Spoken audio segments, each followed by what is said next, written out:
ఇచ్చిన హామీ నిలబెట్టుకుంటూ ఈ నెల 26 వారికి 20,000 సాయం చేపల వేట నిషేధ సమయంలో మత్స్యకారులకు అందించే సాయాన్ని 10,000 నుండి 20,000కు పెంచి ఈ నెల 26న సీఎం చేతుల మీదుగా లబ్ధిదారులకు అందించనున్నాం. మరి ఎన్నికల్లో ఆ రోజు తెలుగుదేశం జనసేన బీజేపీ ఏదైతే ఎన్డీఏ కూటమి ఆ రోజు వేట నిషేధ సమయంలో మత్స్యకారులకి 10,000 రూపాయలు ఇచ్చేటువంటి సాయాన్ని 20,000 రూపాయలకి పెంచి ఇస్తామని ఏదైతే చెప్పడం జరిగిందో మరి ఆ యొక్క 20,000 రూపాయలు కూడా మరి ఈ యొక్క ఏప్రిల్ నెలలోనే 26వ తేదీకి అలా ఆ రోజు మరి గౌరవ ముఖ్యమంత్రి చంద్రబాబు నాయుడు గారు కూడా మరి ఒక మత్స్యకార గ్రామాన్ని సందర్శించి ఆ మత్స్యకార గ్రామంలోనే ఈ యొక్క 20,000 రూపాయలకి పెంచినటువంటి సాయాన్ని వేట నిషేధ కాలంలో ఎవరైతే ఉంటారో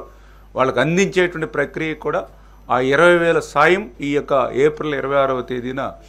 అందజేయాలనేటువంటిది కూడా ఒక నిర్ణయంగా మరి భావించడం జరిగిందని చెప్పి కూడా మీ ద్వారా కూడా తెలియజేసుకుంటూ